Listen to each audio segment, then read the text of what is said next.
Wanita ini usianya masih cukup muda, yaitu 25 tahun. Dan entah bagaimana caranya, si wanita ini bisa punya 3 suami. Suami pertama katanya suami sah, suami kedua dan ketiga katanya suami siri. Di awal hubungan semuanya berjalan lancar, sampai satu kali timbullah konflik, di mana mulai timbul rasa cemburu antar suami kedua dan ketiga ini. Dia bilang, memang saya yang membunuh suami kedua si wanita tadi, karena dia sudah mengatakan hal-hal yang sudah melukai harga diri saya sebagai seorang laki-laki. Dan saya sama sekali tidak merasa menyesal, karena saya membela harga diri saya.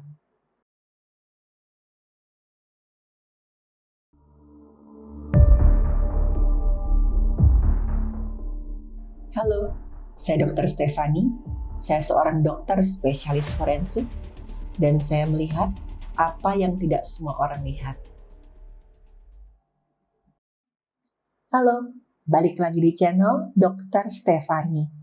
Di episode kali ini saya akan cerita tentang kelakuan seorang perempuan yang cukup bikin geleng-geleng kepala. Entah bagaimana caranya, si perempuan ini bisa punya 3 suami. Penasaran seperti apa ceritanya? Ayo kita bahas. Wanita ini usianya masih cukup muda, yaitu 25 tahun. Dan entah bagaimana caranya, si wanita ini bisa punya 3 suami. Uniknya lagi, 3 suami ini saling tahu satu sama lain. Jadi si wanita ini memang yang melakukan yang dibilang poliandri. Dan ketiga suaminya ya fine-fine aja di awalnya.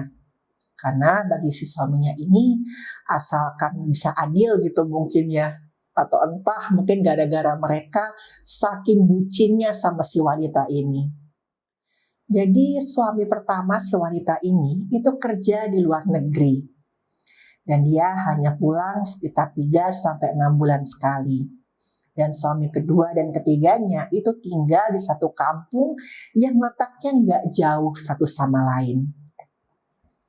Selama ini si wanita ngerasa ya bisa membagi waktu antara ketiga suaminya ini. Jadi ya dalam 1 minggu dia tuh tinggal 3 hari di tempat suami kedua dan 3 hari kemudian di tempat suami ketiga. Misalkan suami pertamanya itu pulang dari luar negeri, barulah si wanita ini tinggal agak lama di rumah suami pertamanya. Dan uniknya lagi di awal-awal, ya ketiga suaminya ini nggak keberatan. Suami pertama katanya suami sah, suami kedua dan ketiga katanya suami siri. Suami pertama wanita ini mikirnya, ya udahlah daripada istriku kesepian selama aku tinggal kerja. Minimal aku tahu dia sama laki-laki yang mana aja. Dan suami kedua ketiganya mikirnya, ya udah nggak apa-apa, asalkan adil aja 3 hari sama aku, 3 hari sama yang lain. Tapi uniknya lagi dari ketiga suami ini, si wanita belum punya momongan sama sekali. Di awal hubungan semuanya berjalan lancar, sampai satu kali timbullah konflik, di mana mulai timbul rasa cemburu antar suami kedua dan ketiga ini. Dan disinilah sumber malapetaka bagi si wanita ini. Jadi suatu hari, si wanita ini dia lagi tinggal di rumah suami ketiganya. Nah, waktu itu memang hari terakhir, dia sudah 3 hari stay di situ. Suami keduanya nelpon. Dia nanya, kamu kapan mau datang ke rumahku? Hari ini kan udah hari terakhir. Terus kata si wanita ini, iya aku pasti ke sana. Nanti malam ya. Dan tiba-tiba suami keduanya ini ngomong dengan nada marah, bercampur agak ngejek. Dia bilang, udahlah kamu kesini aja sekarang. Kamu kok betah sih berlama-lama di tempat suami ketigamu itu? Lagian aku tuh heran. Apa sih yang kamu lihat dari dia? Dia itu cuma pegawai rendahan. beda sama aku. Aku punya penghasilan tetap. Aku bisa membagi gajiku sama kamu. Pokoknya masa depan aku lebih jelas lah. Dan yang nggak diketahui oleh suami kedua ini, saat itu si wanita sedang bicara dengan speakerphone.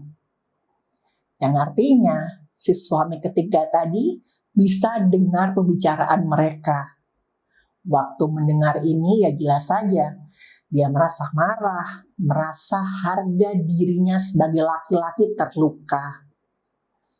Gara-gara itu dia gelap mata dan timbullah rencana jahat untuk si suami kedua. Tapi si suami ketiga ini masih bisa menahan diri. Setelah telepon ditutup, si suami ketiga ini dengan si wanita sempat melakukan hubungan suami istri. Dan setelah itu mereka tertidur. Pada saat si istrinya ini sedang tidur, diam-diam si suami ketiga ini dia pergi ke rumah suami kedua sambil membawa parang. Ketika sampai di sana, saat itu memang masih tengah-tengah siang bolong.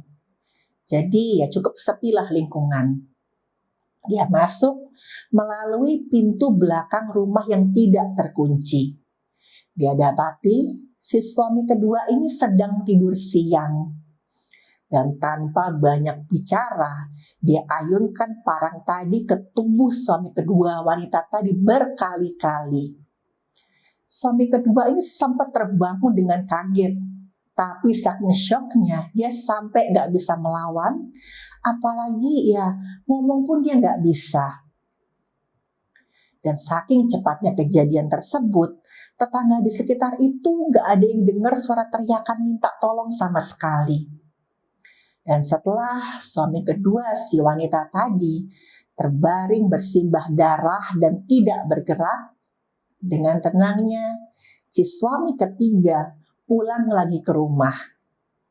Dia masih membawa parang yang berdarah-darah dan kemudian dia taruh parang itu di ruang tamu dan dia masuk untuk membersihkan badannya.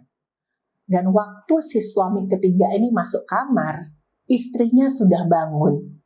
Dia kaget, kok suami ketiganya ini bajunya berdarah-darah. Dia tanya, kamu dari mana? Dan dengan tenangnya, si suami ketiga ini bilang, aku baru habis dari rumah suami keduamu. Baru aja aku bacok dia berkali-kali. Aku kesal ngeliat dia, sombong, mentang-mentang pekerjaannya lebih bagus. Sekarang dia sudah mati. Mendengar kata-kata suami ketiganya, si perempuan ini pun panik. Dia lari ke rumah suami keduanya dan dia masuk ke kamar. Dan benar aja, di situ suami keduanya sudah terkapar bersimbah darah dan sudah meninggal dunia. Si wanita ini dia teriak-teriak minta tolong sampai warga berdatangan. Warga mencoba memberikan pertolongan dengan membawa si suami keduanya ini ke rumah sakit. Tapi sayang, waktu sampai di rumah sakit, suami keduanya ini sudah meninggal dunia. Dan bahkan waktu dicek, kira-kira dia sudah meninggal 2-3 jam sebelum dibawa ke rumah sakit. Dan saat itu si wanita ini cuma bisa menangis karena menyesal. Dia bilang, aku minta maaf, gak seharusnya kamu mengalami kejadian seperti ini. Kamu itu orang baik, harusnya aku saja yang dibunuh, jangan kamu. Tapi semuanya sudah terlambat. Warga pun menghubungi pihak yang berwenang, dan pihak yang berwenang membawa jasad suami kedua si wanita tadi ke bagian kamar jenazah untuk dilakukan pemeriksaan forensik. Hasil pemeriksaan forensik didapatkan di sekujur tubuh si suami kedua tadi ada banyak sekali luka terbuka akibat kekerasan tajam yang ciri-cirinya sesuai dengan luka bacok. Lukanya betul-betul banyak dan waktu dihitung itu sampai lebih dari 50 luka bacokan. Tapi hanya ada satu luka yang mematikan, yaitu luka terbuka di bagian leher kiri. Karena itulah luka yang menyebabkan terputusnya pembuluh darah besar di leher dan mengakibatkan si suami kedua ini mati kehabisan darah. Selain itu juga ditemukan luka tangkis yang menunjukkan si suami kedua ini sempat mencoba mempertahankan dirinya. Dan bahkan pergelangan tangan kirinya itu hampir putus. Dan sebab kematian adalah kekerasan tajam pada leher kiri yang mengakibatkan putusnya pembuluh darah pada leher kiri sehingga mengakibatkan perdarahan hebat. Dan selama tubuh si suami kedua tadi diperiksa di bagian forensik, ternyata si suami ketiga bukannya dia melarikan diri, dia malah datang ke kantor pihak yang berwenang sambil membawa parang yang masih ada darahnya dan baju yang ia kenakan waktu dia menganiaya si korban sampai meninggal dunia. Dia mengakui semua perbuatannya di sana. Dia bilang, memang saya yang membunuh suami kedua si wanita tadi. Karena dia sudah mengatakan hal-hal yang sudah melukai harga diri saya sebagai seorang laki-laki. Dan saya sama sekali tidak merasa menyesal. Karena saya membela harga diri saya. Suami ketiga si perempuan tadi pun harus mempertanggungjawabkan perbuatannya di depan hukum. Ia didakwa dengan pasal pembunuhan berencana dengan ancaman hukuman seumur hidup sampai hukuman mati. Dan si perempuan ini akhirnya karena didorong oleh rasa bersalah, ia menceraikan suami ketiganya. Ia memutuskan akan setia pada suami pertamanya. Tapi bagaimanapun juga, rasa sesal karena sudah membuat seseorang kehilangan nyawanya itu tidak bisa diobati. Dalam memori si perempuan ini, ia akan tetap menjadi seorang perempuan yang telah menyebabkan satu nyawa melayang sia-sia. Dari cerita tadi ya kita bisa lihat kalau yang namanya bersikap adil itu ya lebih gampang diucapkan daripada dilakukan. Awalnya kan si wanita tadi udah merasa kalau yang saya lakukan ini udah benar kok. Saya sama sayangnya sama 3 orang tadi. Saya juga membagi waktu saya dengan adil. Tapi dia lupa, ada hal-hal yang tidak bisa dia kendalikan. Salah satunya hati manusia yang gampang berubah. Hubungan seperti apapun memerlukan keterbukaan dan saling jujur pada pasangan. Selain itu, juga diperlukan saling menghargai satu sama lain. Hubungan yang normal aja antara satu perempuan dan satu laki-laki itu seringkali melebatkan banyak sekali emosi. Bagaimana dengan hubungan yang kayak tadi? Pasti kan akan jauh lebih banyak konflik yang bisa muncul. Makanya, berpikirlah sebelum bertindak. Apalagi kalau sudah menyangkut hati dan perasaan seseorang. Sekian episode kali ini. Sampai ketemu di episode berikutnya.